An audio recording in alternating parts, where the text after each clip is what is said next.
The Golden Butchers, the Conquistadors. They sailed for God and gold, then buried empires beneath both. On the morning of August 13th, 1521, the air over the Valley of Mexico was thick with the stench of death and the smoke of burning temples. Tenochtitlan, the magnificent island capital of the Aztec Empire, had fallen. For 93 days, a grueling siege had starved the city's defenders, ravaged by a devastating invisible weapon, smallpox. Yet the men who marched across the rubble to claim Teflipteri for the Spanish crown were not a massive, unified imperial army. They were a ragtag private syndicate of roughly 1,000 Iberian adventurers, flanked by an astonishing coalition of over 100,000 indigenous allies, primarily Clark's Islands, who had seized the opportunity to overthrow Aztec hegemony. Standing at the center of this blood-soaked triumph was Hernán Cortés. In a single violent stroke, this fiercely ambitious vanguard dismantled a civilization of millions and laid the foundation for the largest overseas empire the world had yet seen. The era of the Conquistadors had begun, irrevocably shattering the isolation of the Americas and forging a brutal, globally interconnected modern world. The Conquistadors, from the Spanish and Portuguese word conquistadores, meaning conquerors, were private soldiers, explorers, and adventurers who led the military expeditions to conquer the Americas and the Asia-Pacific on behalf of the Spanish and Portuguese empires. Emerging in the late 15th century, directly following Christopher Columbus's 1492 transatlantic voyage, their era of dominance lasted until 1573, when King Philip II of Spain issued the Ordinances Concerning Discoveries, officially banning the word conquest in favor of pacification. Originating primarily from the Iberian Peninsula, the conquistadors were not formal state militaries, but rather armed entrepreneurial syndicates. They functioned as a colonial vanguard, bridging the gap between medieval knights and early modern mercenaries. Their geographic core began in the Caribbean, Hispaniola and Cuba, but rapidly expanded to encompass a territorial reach of unprecedented scale. By the late 16th century, the Spanish Empire claimed over 13 million square kilometers of territory, spanning from the American Southwest through Mesoamerica, down the Andes, and across the Pacific to the Philippines. Historically, the conquistadors are significant because they served as the violent catalyst for the Columbian Exchange, facilitating a demographic, biological, and economic collision that forever altered the trajectory of human history. The conquistadors were the direct ideological and militaristic heirs of the Reconquista, the 781-year Christian campaign to recapture the Iberian Peninsula from Islamic Moorish rule, which culminated in the fall of the Emirate of Granada in 1492. This centuries-long holy war produced a deeply militarized society characterized by militant Catholicism, where martial prowess, religious zeal, and the acquisition of wealth were viewed as inextricably linked. The Iberian Peninsula in the late 15th century was a landscape of strict social hierarchies and harsh economic realities. Under the laws of primogeniture, the eldest sons of the nobility inherited family estates, leaving younger sons, the hidalgos, lower nobility, landless and impoverished. For these men, the newly discovered lands across the Atlantic represented an unprecedented opportunity to attain the wealth, titles, and glory denied to them in Europe. They were further motivated by the prevailing legal framework of expansion, the capitulación. This was a royal contract, wherein the crown provided legitimacy and a claim to the land, while the conquistador assumed all financial and physical risks, agreeing to pay the crown the quinto real, the royal fifth, a 20% tax on all looted treasure. The myth of the conquistadors often portrays them as official soldiers dispatched by a wealthy Spanish king. In reality, historical evidence confirms they were heavily indebted private contractors who purchased their own weapons, armor, and horses, driven by the desperation of a high-risk, high-reward frontier economy. The conquistadors' collective identity was shaped by a potent blend of medieval chivalric ideals, religious fundamentalism, and ruthless pragmatism. Ideologically, they operated under the assumption of a divine mandate. This was codified in the Requerimiento, the requirement, of 1513, a legally mandated document read to indigenous populations, often in Spanish, which they could not understand, demanding their submission to the Pope and the Spanish crown, or else facing just war, slavery, and death. Environmentally and militarily, the conquistadors were shaped by the harsh, varied terrains of the Americas, from the suffocating jungles of the Darien Gap to the freezing altitudes of the Andes. Their military methods relied heavily on technological disparities and biological advantages. Wildly wielded Toledo steel swords, harquebuses, early firearms, crossbows, and mastiff war dogs, their most terrifying weapon was the horse. Before 1492, equines were extinct in the Americas. Cavalry charges consistently shattered indigenous infantry formations in the early years of the conquest. However, their greatest strategic influence was the complex geopolitical landscape of the Americas. The conquistadors quickly realized they were vastly outnumbered.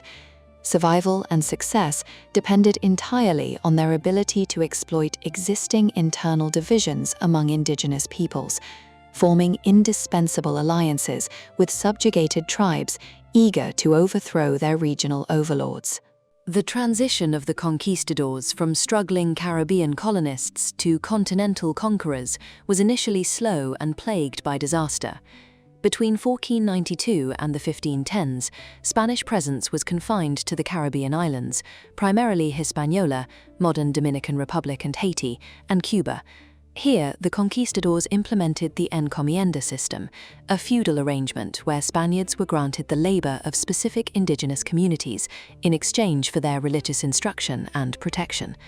In reality, it was a system of brutal forced labor that, combined with the introduction of Eurasian diseases, rapidly decimated the native Taino populations.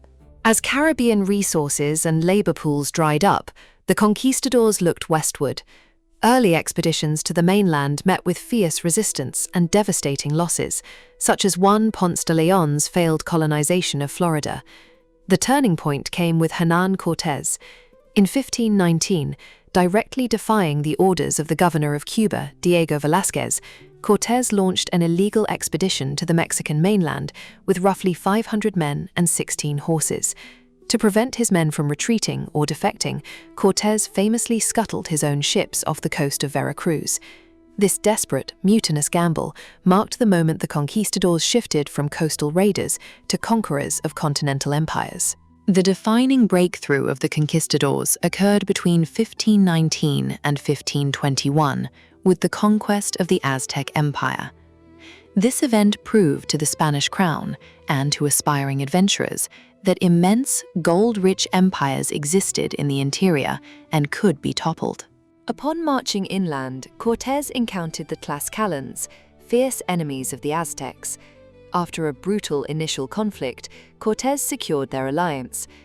In November 1519, this joint force entered Tenochtitlan, an island metropolis of over 200,000 people. Through a combination of audacity and treachery, Cortés took the Aztec Emperor Moctezuma II hostage within his own palace.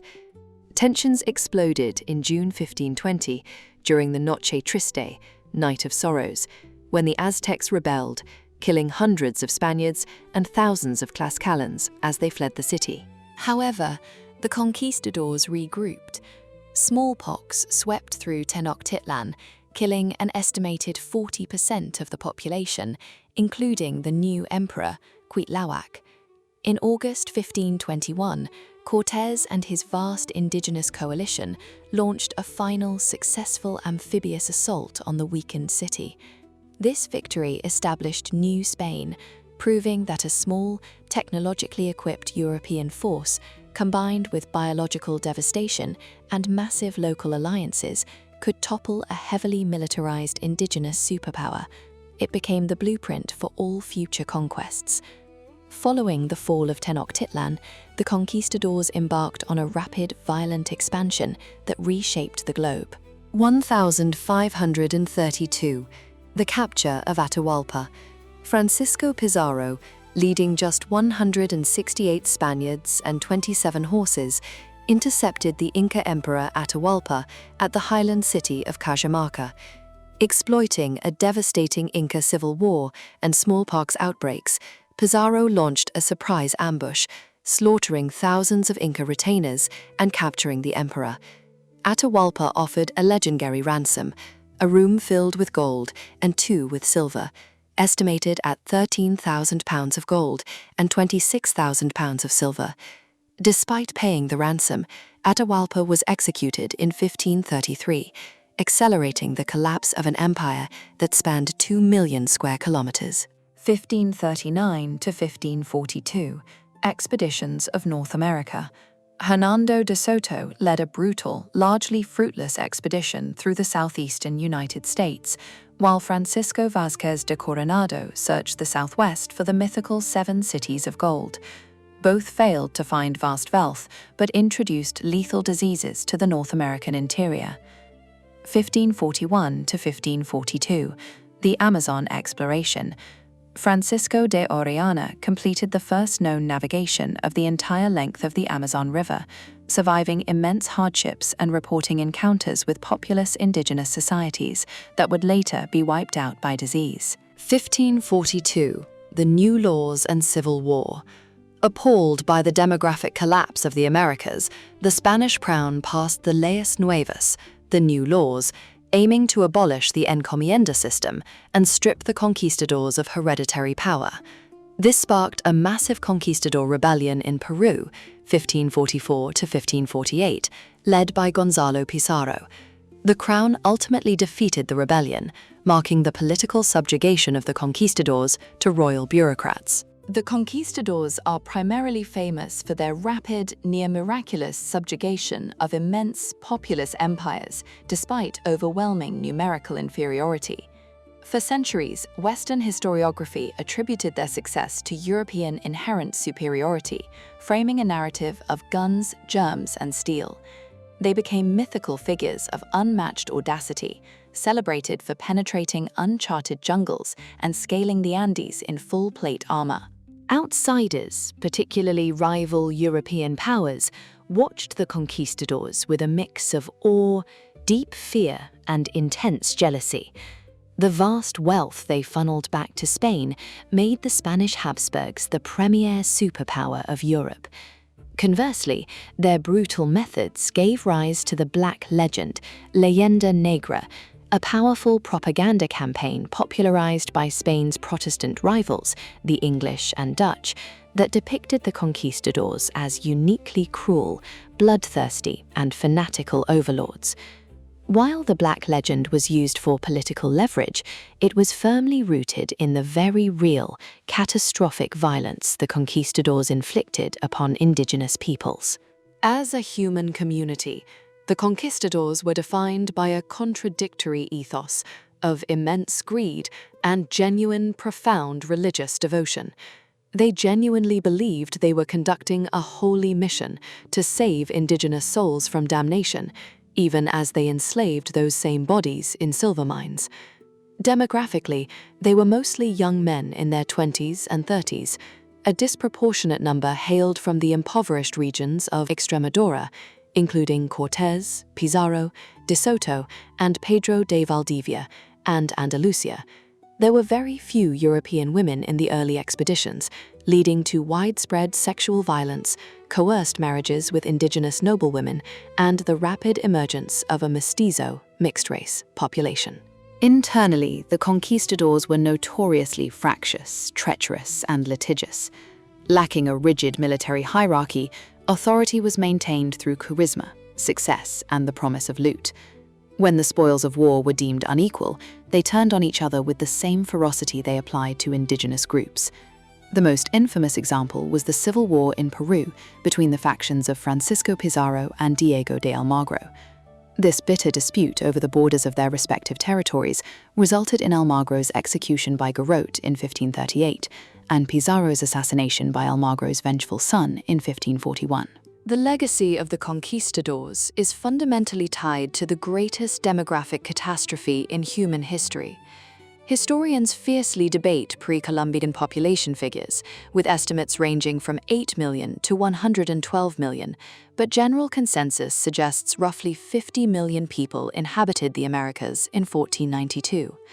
Within a century, an estimated 80 to 90% of this population perished, primarily from Old World pathogens like smallpox, measles, and typhus, exacerbated by overwork, starvation, and slaughter. This catastrophic loss of life, along with the brutal realities of the encomienda system, drew severe internal criticism. The most prominent critic was Bartolomé de las Casas, a former conquistador turned Dominican friar, who authored a short account of the destruction of the Indies, 1552. His relentless lobbying led to the famous Valladolid debate, 1550 to 1551, the first moral debate in European history regarding the rights of colonized peoples. Las Casas argued for the humanity of the indigenous peoples, while philosopher Juan Ginés de Sepúlveda argued they were natural slaves. Ultimately, the era of the conquistadors was ended not by indigenous resistance, but by the Spanish crown itself.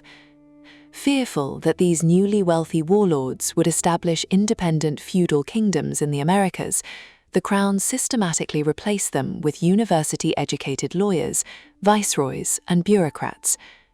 By the late 16th century, the era of the autonomous, swashbuckling conquistador was over, replaced by the institutional machinery of the Spanish colonial state. The permanent changes wrought by the conquistadors cannot be overstated.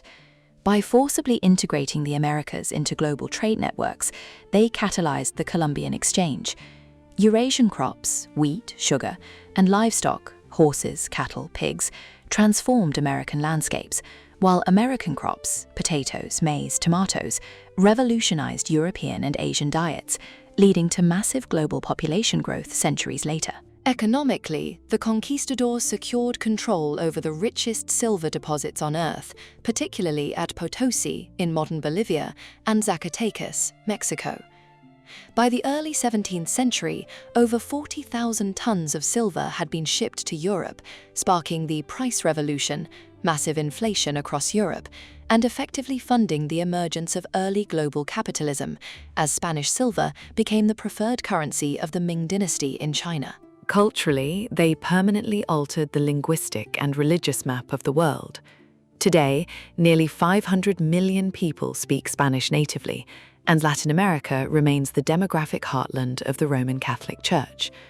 However, this was achieved through the systematic destruction of indigenous codices, temples, and religious institutions, creating a synchronized culture where indigenous beliefs survived only by weaving themselves into Catholic practices. Today, the conquistadors occupy a highly contested space in global memory. In the 19th century, historians like William H. Prescott romanticized them as towering figures of individual genius and bravery. However, modern scholarship, pioneered by historians like Matthew Restall, has dismantled the myth of exceptional men, demonstrating that their victories were reliant on indigenous allies, invisible pathogens, and standard Iberian military protocols, rather than unparalleled tactical genius. In public debate, their image has drastically shifted from heroic explorers to agents of genocide and imperialism. Across Latin America and the United States, statues of Columbus, Cortés, and Juan de Oñate have been repeatedly vandalized or formally removed. Yet in Spain, figures like Cortés and Pizarro are still celebrated in their hometowns, with monuments and museums, often defended as central figures in spreading Hispanic civilization. The conquistadors remain a flashpoint in the ongoing cultural battles over colonialism, memory, and indigenous rights. The Chronicle of the Conquistadors is a profound and unsettling testament to the extremities of human potential. Their story reveals how raw ambition, unmatched courage, and religious fervor can coexist seamlessly with devastating cruelty, exploitation, and avarice. They were ordinary men who, driven by the desperation of their social standing, sailed into the unknown and inadvertently forged the modern, interconnected world. Yet their triumph was built upon the ashes of vibrant civilizations and the demographic collapse of an entire hemisphere. The legacy of the conquistadors teaches us that history is rarely shaped by simple heroes or absolute villains, but rather by the ruthless, chaotic collision of human cultures, leaving behind a complex, bleeding inheritance that the modern world is still attempting to reconcile.